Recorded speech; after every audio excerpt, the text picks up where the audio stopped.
Welcome to my YouTube channel. વિદ્યાર્થી મિત્રો, આજે આપણે ધોરણ 6માં યુનિટ 5 એની જે એક્સરસાઇઝ છે એના વિશે જોઈશું. પેજ નંબર 60 ઉપર study the picture and read the paragraph and answer the question. Comprehension કહેવામાં આવે છે. It is Tuesday afternoon at Sharada primary school. એટલે કે મંગળવારની બપોર છે અને સ્કૂલનું નામ શું છે? Sharda primary school. Mrs Nehaben and the student are in the music room. Nehaben અને બધા જે વિદ્યાર્થીઓ છે એ ક્યાં છે? મ્યુઝિક ક્લાસમાં છે. It is a small room. એ કેવો રૂમ છે? નાનો રૂમ છે. Mrs Nehaben is a music teacher. Music teacher કોણ છે? Mrs Nehaben. She is playing tabla. એ તબલા વગાડે છે. The student are sitting in a circle. બાળકો છે એ વર્તુળમાં સર્કલમાં બેઠા છે. The students love their music lessons. જે વિદ્યાર્થીઓ છે એ મ્યુઝિક જે શીખવે છે એને ચાહે છે. They are practising for a concert. Concert થવાનું છે એના માટે પ્રેક્ટિસ કરે છે તેઓ બધા. The concert is for the parents. માતા પિતાઓ માટેનો કોન્સર્ટ છે. It is on Friday morning. ક્યારે છે? તો શુક્રવારની સવારે છે. દિશા ઇઝ સિંગિંગ. દિશા છે એ શું કરે છે? ગાય છે. The student are happy. બાળકો છે ખુશ છે. હવે આવું હોય ત્યારે ફકરા ઉપરથી નીચેના પ્રશ્નોના જવાબ આપવાના હોય છે. Who is playing tabla? તો કીધું હતું ને મિસિસ નેહાબેન, તો આવશે સિસ Nehaben is playing tabla. Why are the practicing? Practicing શા માટે કરે છે? પ્રેક્ટિસ કરે છે તો શાના માટે? They are practising for a concert. આપેલું છે. They are practising for the concert. બીજાનું. પછી how are the student sitting? Student કેવી રીતે બેઠા છે? આપણે જોયું તું કેવા બેઠા છે? સર્કલમાં. તો the student are sitting in a circle. આ ત્રીજાનો જવાબ. When is the concert? Concert ક્યારે છે? હવે ને કોન્સર્ટ ક્યારે છે? તો the concert is on Friday morning. What is Disha doing? Disha is singing. હવે દિશા ઇઝ સિંગિંગ એ કેનો જવાબ આવશે? પાંચમાનો. અને કોન્સર્ટ ઇઝ લખવાનું. The concert is on Friday morning. આ છે ચોથાનો જવાબ. ચલો હવે નીચે છે answer the following question using the word given in the bracket. Where are the children going? એટલે કે બાળકો ક્યાં જાય છે? તો the children are going to home. હવે વોટ ઇઝ સેજલ લર્નિંગ? જે કૌંસમાં આપેલું છે ને, એટલે સેજલ શું શીખે છે? તો આવશે સેજલ ઇઝ લર્નિંગ. શું આપેલું છે કૌંસમાં? Sanskrit. What is the monkey eating? એટલે કે વાંદરાઓ શું ખાય છે? તો the monkey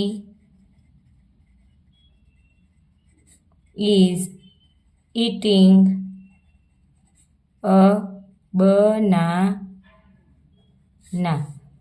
vote are Renuka and Mishwa doing? Renuka અને મિશ્વા શું કરે છે? તો ડાન્સ છે. તો Renuka and Mishwa are dancing. Doing એટલે શું થાય? કરવું, એટલે આમાં આવે નહીં. ડાન્સિંગ. DANCING. ઈ નીકળી જશે. DANCING. How many marbles is Dinesh keeping? Dinesh પાસે કેટલા માર્બલ છે? તો Dinesh is keeping 10 marbles. Vote is the teacher writing on the blackboard? તો શિક્ષક છે એ બ્લેકબોર્ડ ઉપર શું લખે છે? તો the teacher is writing a sentence on the blackboard. ચલો હવે વોક્યુબ્યુલરી છે. Room is in a house. House એટલે આપણા ઘરમાં, કે જ્યાં કયા રૂમમાં સૂઈએ. યુ સ્લીપ હિયર, તો ક્યાં સૂવો? તો બેડરૂમમાં. તો BEDROOM, bedroom. You have shower here. Shower એટલે નાવું. નાવું ક્યાં? Bathroom. BATHROOM. You make meals here એટલે ખાવાનું અહીંયા બનાવો. ક્યાં બનાવો? રસોડામાં. તો એને શું કહેવાય? કિચન. KITCHEN. એ રીતે બીજું છે પ્લેસ ઇન અ સ્કૂલ. સ્કૂલમાં એવી કઈ જગ્યાઓ આપેલ છે? Student have their lesson here. Lesson ક્યાં કરે? તો ક્લાસરૂમમાં. CLASSROOM. You can play here. Play રમો ક્યાં? પ્લે ગ્રાઉન્ડમાં. તો PLAYGROUND. You can read books and borrow books. તો લાઇબ્રેરી. LIBRARY. હવે સબ્જેક્ટ છે, આ તમે ભણો છો એ સબ્જેક્ટ કહેવાના છે. A subject that study all the things that happen in the past. પાસ્ટમાં જે બધું થઈ ગયું એ કયા સબ્જેક્ટમાં ભણીએ? તો હિસ્ટ્રીમાં.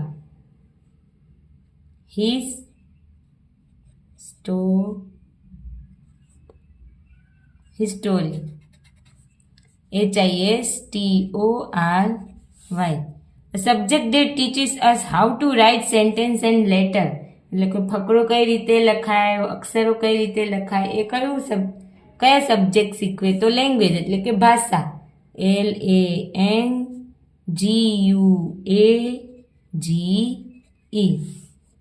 A subject that explore nature. તો એ આવશે સાયન્સ. SCIENCE. સાયન્સ. હવે છે what kind of things are they? Write the word.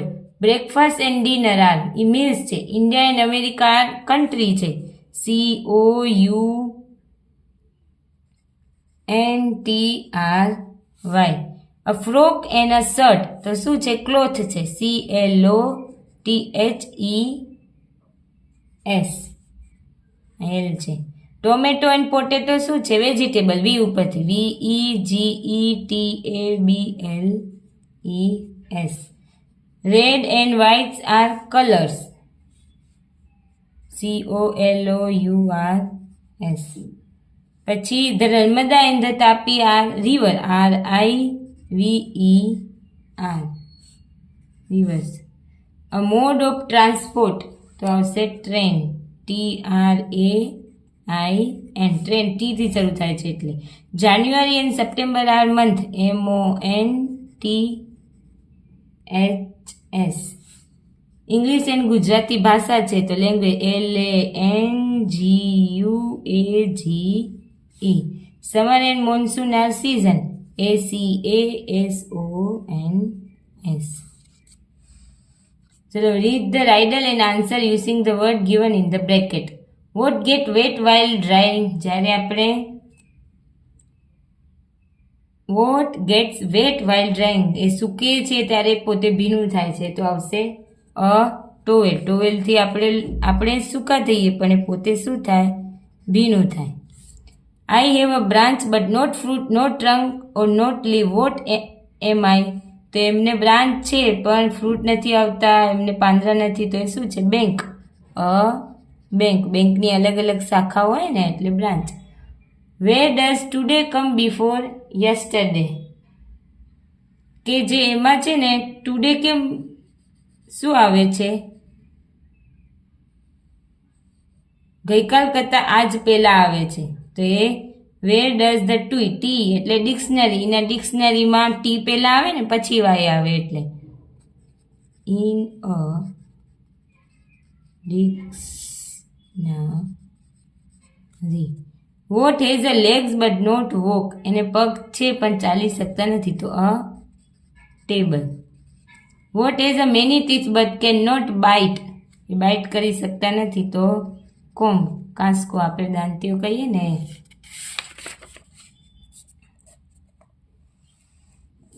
હવે અહીંયા છે complete the name of ice cream flavour and colour the ice cream according to the there flavour.